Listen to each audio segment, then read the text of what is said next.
What's up, folks, and welcome to Indie Ramble. So, hacking games. This is a genre I have always felt I should really be into because I love the idea of a game that sort of simulates the experience, or at least the coolly presented experience of hacking instead of the generally boring, mundane task that it actually is. But I've always had a problem with them because I always find them too high stress, and I always found that they get overly complicated. That's always been a problem for me with that. And most hacking games that I try out, I'm like, yeah, I should really dig this, and then I just kind of fall off of it before getting very far. But this one has been an interesting exception, and that's why I wanted to show it to you. So this is Drop System Breach. And, well, when you start this game up, or you check out its Steam page, you may notice an interesting name as the publisher of this title. And that name is Microprose. Now, if you're an old man gamer like me, that name probably does something for you. Back in the day, they were a publisher that put out a lot of really cool strategy and simulation type titles. This is not them. That Microprose actually went out of business a long time ago. The name has been taken over by an Australian company, along with a bunch of their IP, who is resurrecting some of that stuff, but is also publishing their own stuff. I don't really mind it. I think it's a cool name, and it's nice to see it get used for something cool, because it wasn't always. But yeah, just wanted to clear that up. But this comes from a small team, and it's interesting because it's not that it's not stressful as a hacking game, but the way in which it goes is so frenetic and so fast and just generally so interesting that it's really kept me engaged. So the game mostly takes place in this menu and in the actual hacking sequence itself, which you'll see. It's generally very lo-fi, which means it will run on anything, which is kind of nice. But your objective here is that you are a freelance hacker who has to do a bunch of different missions for a bunch of different organizations. These organizations can range from activist hackers to sort of open source communities to sort of anarchists to all kinds of different things. And as you do work for them, the story of the game gets unfolded in these text-based messages that you're sent. There's no voice acting, there's no anything like that. It is mostly reading of that. And so far, I don't really know where the story's going. I also don't know how long this game is, so I don't know how far along I am at this point. I'm close to 3 hours in at this point. But the story does fold out that way. But what's cool about it is that you're going to go into these different missions fairly quickly. Most missions have a timer that is usually, as you can see there, 5 minutes, and so they move really, really quick. And as you go into a mission, you're going to have objectives, which you see down in the bottom corner there. You always have one primary objective and one secondary objective, and the secondary is optional, but it gives you more money with which to buy other things when you complete it. And in addition, you can explore levels and find additional loot that you can extract with if you want to give yourself more money and more capabilities. So the interesting thing about this is this game really is constantly drip feeding you new stuff. I'm 3 hours in, and it's still introducing new types of enemy programs and new mechanics and tools to me, and I think that's pretty cool. A lot of games in general, but also hacking games, they tend to kind of front load that stuff. So you kind of get introduced to a whole whack of stuff fast, sometimes too fast for you to keep up, and then you kind of get overwhelmed and you're like, oh geez. And that's been the problem, honestly, with a lot of hacking games. They either are too fast or too slow. This one, it takes its time, but the thing I like about it is that it gives you a good amount of time to get used to a new mechanic or a new thing before it throws the next one at you. It gives you a good number of missions to really spend time and acclimate yourself with it before you have to get used to something else. And that's the other thing about this. While this game is not unstressful, particularly because of the time pressure, it's not chaotic, and it hasn't been overly hard so far. Now, I have seen in a couple of mostly Steam reviews that this apparently has a really, really nasty difficulty spike near the end. I don't really know what the context of that is. I've just been told it gets incredibly chaotic, and that some people really didn't like that. So you have to keep that in mind. But so far, it hasn't been too bad. I've had missions that have been challenging. I've been trying to get the secondary objectives complete on every mission, and some I just haven't been able to. I've had to just say, nope, I'm not getting this, and there you go.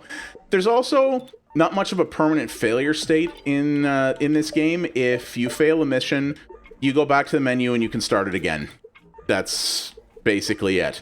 You know, you don't lose anything. You don't lose any bits. You don't lose any money. You don't lose any of the programs you've accumulated. Nothing like that. You just go back to the menu and you go again. There's no real permanent failure state. This is not a roguelite or anything of that nature. And you're sort of seeing what I'm doing here. So I haven't really explained this yet. So each of these missions involves going around a different network like this.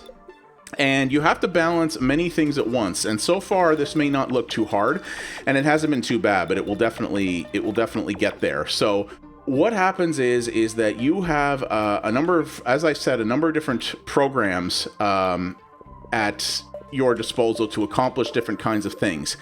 And you have to go scouring around the network to find the nodes that contain what you're looking for, and be able to accomplish that goal within the time limit, and hopefully extract with as much goodies as you can. So in this one, I have to ping a relay 5 times. This is actually a generally easier objective, so you do that. But every time you do something in this, you see that there's 2 meters at the top, firewall and log server. So every time you do something in this game, you are getting a log left behind. And if the logs get if there's too much in the way of logs, or if your firewall gets breached, you will have a situation where what's called the core strength will rise, which basically means that the attacking side will come after you even more strongly. The networks have a number of different defensive systems in them that can mess with you. This can include temporarily freezing you in time. This can be things like distorting your screen. It can cause a lot of extra load on your firewall or your or logs, things like that. And it, as I said, it sort of drip feeds these to you over time. And I'm quite convinced I haven't seen them all yet. And you've got to try to stay ahead of that. But you see there, when you complete a mission, you come back out. There's 2 different stores in the game where you can go and buy upgrades to various things. I don't have enough money to do any of that right now. But you do have the ability to do that. You'll often have multiple different missions you can choose from. Sometimes when you pick one, the others go away. But other times you'll have multiple ones you can do here. And you get a little briefing like this about who you're targeting, the various different defenses you can expect, and what the objectives are. So you always have that. So you can jump in like this, and off you go again. And this is what's neat, is this is a game you can play in very short spurts if you want, because I don't actually know if this is on anything but PC right now, but would be a great Switch game because it's best played with a controller. You can play it with a keyboard and mouse, but it's definitely easier with a controller. And you can jump in and out of it really quick. Do one mission and, off you go if you want. So here's something that happened. Ooh. This has never happened before. The game has introduced mechanics to me, but I have never run into a collective that's directly talked to me. And you can see what's happened. The core strength level suddenly leapt to 4. So this level is suddenly going to get very difficult because I am on somebody's turf and they are displeased. So that's a thing that you're going to obviously have to deal with later. That's another new mechanic that it just introduced to me. So there's a lot to this, but I really like the pace in which it doles it out. I will say the initial few missions, which tend to be very, very easy, it definitely takes a while to get those going. Like, those initial few missions were so easy, I was kind of like, is this all it is? Because I'm kind of, this is getting almost boring, right? So, but you can see here how hairy things have gotten now because the core is up to 5 strength. I'm getting constantly attacked. And so what you also have in this is you have passive programs that you can use as well, and so does the enemy. So what you can do is you can unlock sort of these power nodes that you're seeing here, and by having more of those, you can have a program that you basically leave on a node to do a thing for you. And that can be stealing money, that can be cracking a security system, that can be doing something else. You can automate tasks effectively, and you're going to have to do that because on some missions you're going to have to move fast enough that you just can't you can't be in everywhere at once to do that. But as you can see here, the enemy has passive programs as well, and these are what are hitting me right now. Now, the nice thing is, by using the triggers on the controller, you can jump between both the hostile friendly programs and the friendly ones quickly so that you can deal with them. And you're going to have to juggle this stuff hardcore over the course of the game. It can get really gnarly really fast. Like you see here, it just launched 4 things on me, so I got to find them. I gotta go down here and do that. You can also press the Y button to go back to the beginning of the level so that you can deal with things like your firewall, or just if you want to deal with something that's back at the beginning of the level or extract quickly, it gives you the ability to do that too, which is quite handy. So, you know, you have ways to get around quickly, but this is where things get gnarly in this, is you have just got to move. And you see, I've kind of really gotten myself screwed here because I'm not even remotely close to completing my objectives yet. But because I've been getting hammered so much, I am completely out of time. So, yeah, we got boned. So, but you can see, thank you for using your service. So, game over. But I can just log back in, and I'm right back at it. So, the stakes for failure are not necessarily very high in this game, and that's something that some people might not like, because obviously, you know, real life hacking, if you will, is a fairly stressful situation, and that is something that this game does replicate to a certain degree. But you also know that if you fail, you can just be like, oh well, you know, what am I gonna do? And so that's kind of a thing as well. But yeah, I will say the difficulty spike in this level right here has been pretty gnarly. But I've had a couple of others like this before too that have been difficult, but have really gotten, like, you have one that's really hard, and then later on you'll have a few others that aren't so bad, you know, that kind of thing.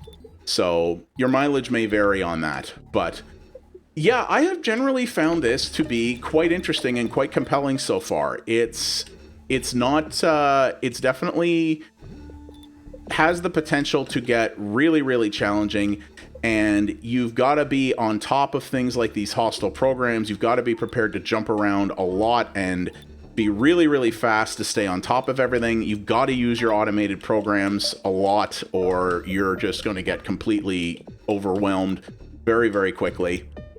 But I like what it does, because this is not really a puzzle game. That's the thing. I would classify the majority of hacking-themed games as puzzle games, and I think they would too. This is less a puzzle and more of an action game, because there's no real puzzles in it. Like, none of this stuff, I'm not solving difficult problems or anything here. This is just about frenetic action and pacing and moving around as fast as you can to try to stay ahead of everything, and just executing and managing tasks at a very rapid pace. And it's really about focus and really just trying to stay on top of everything.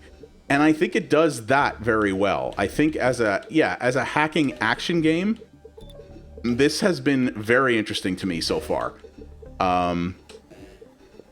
So this is market data right here that we're taking. So raw data is more currency. Market data is more valuable currency.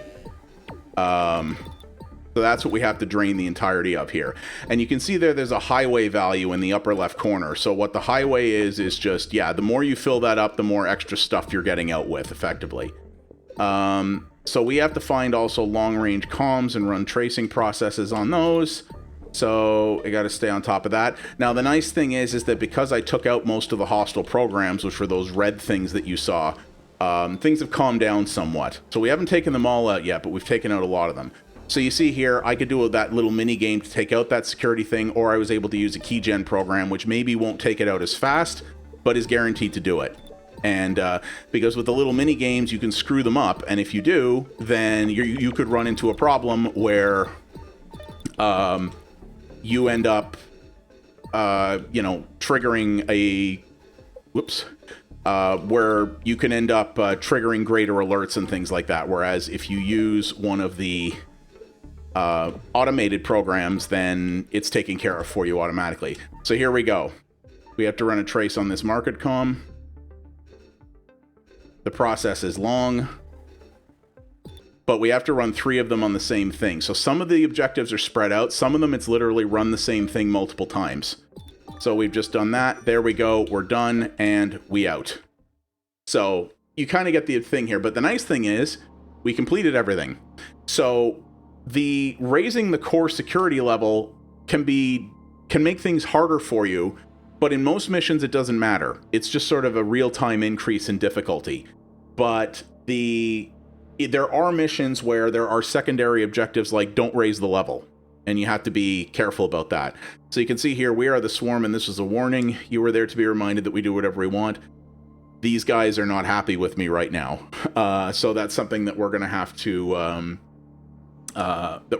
deal with as well. So yeah, the story in this, I don't know how really in-depth this gets, especially because all the characters have pseudonyms and you don't really know anything about yourself or who your character is. Ooh, CPU speed upgrade. I'm gonna take that. You don't really know anything about who your character is or their motivations. You don't really have any attachment to any of the characters in this. So is that gonna be interesting? I don't know. But in terms of the frenetic action, I really like it. If you're one of those people who likes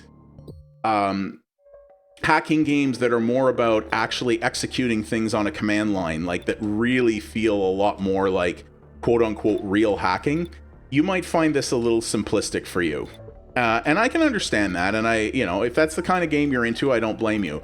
That's the thing that bugs me, is that is a genre, like I said, that I should love and I really want to love, but every time I try it, I just get frustrated and overwhelmed and stressed out, and I'm just like, nah, I can't do this. But this has not been the case, despite the stress that is induced by the fact that of how fast it is. I think I'm liking this more because it's so fast that you don't really have time to think about it. You don't have time to think about the encroaching enemies or, the ramping up of the security threats against you or things like that. You're constantly moving. You cannot sit still in this. This is a lot like a boomer shooter. You sit still, you're dead, and that's kind of what I like about this, is it keeps you on your toes, and it doesn't give you time to ponder any failure you've had. It's just go, go, go, go, go. And it's not like a roguelike, so you don't have to worry about, oh, I failed this one mission and I boned my whole run. It doesn't require you to be super careful or super paranoid. It really, in many ways, encourages you to be aggressive. I was going to say risky, but that's not true. But it really does encourage you to play aggressively and to really move and to push forward as fast as you can. And I do like that. So inquire the keychain of a security. So I believe that means a security employee. The writing in this game is not bad. That might be a little bit of a mistranslation, I'm not sure, but and you've seen here, I can't remember if I mentioned this before or not, but in addition to having automated programs heal your firewall and clean out logs, you can do it yourself manually. It just requires that you go there and, actually trigger the actions and wait for them to complete. So if you can set up enough automation that you don't have to worry about it, that's certainly ideal, but you're not always going to be in a position where you can do that. But if you have to deal with it manually, you do have that option, because logs, for example, if you have log cleaners running that do it automatically, all the logs are stored in one pool. So if you have more cleaners active, then they're clearing out faster, but they're not accumulating any faster. So that's kind of to your benefit as well, right? So you're kind of getting the idea here. But yeah, I have so far been finding this really, really compelling. I like, frankly, any hacking game. I don't think it's going to be for everybody. I think some people aren't going to like the pacing. I think some people are going to feel that the hacking mechanics are too simplistic. I think some people are going to find that there's not enough story here for them. But I've been enjoying this not for its story, but for its gameplay. Like, its core mechanics have been really engaging to me and have really kept me wanting to come back to it and keep working at it. And yeah, I think I'm probably gonna try to finish this again, unless it gets so completely bananas that it becomes unfun. Then, you know, but based on this, I think I'm gonna probably keep plugging away at it. So the other thing I didn't tell you here is if you want to find out who the users are, so anything that has that little sort of double line beside it like this, that's a user account. So you first have to analyze it to see who the person is and what their role is. So sometimes you'll have to place something on a specific user. Other times you'll have to place something on a particular type of role. So I'm looking for a security person here. So that's something you have to be mindful of as well. But yeah, it always keeps you on your toes, and it's always throwing different stuff at you in ways that I think is pretty cool. So it's been fun, and the thing I like is it's a different take on the hacking genre, and one that is more in line with sort of my sensibilities and what I'm looking for, and it might be for yours as well. So that's why I wanted to show this to you. So yeah, that is Drop System Breach. Very cool hacking game, a different spin on it, and probably something that you know, I'm not going to call it casual because it ain't casual, but it's something that I think more people, it might be a little more accessible to some people, and definitely people who like a faster paced game. So thank you very much for watching, everybody. I do appreciate it. If you like what you saw here, please do all the normal YouTube things. It does help out the channel a great deal for very odd and mysterious reasons. Leave a comment down below. Tell me, you know, what hacking games, what do you think of this as a potential hacking game, and what other hacking games have you played that you've liked, and what did you like about them? Because I'm always interested to hear that, and there may be some out there that I would like that I haven't gotten a chance to see yet, so that would be cool as well. And as always, you can follow me over at twitch.tv/pxabstraction for multiple variety streams a week. I cover other indie games over there as well as retro stuff, including a bunch of things that are better suited to streaming than YouTube. We have a fantastic community there, and I'd love to see you be a part of it. Thanks again all, and I'll see you on the next Indie Ramble. You folks have yourselves a good one. Take her easy.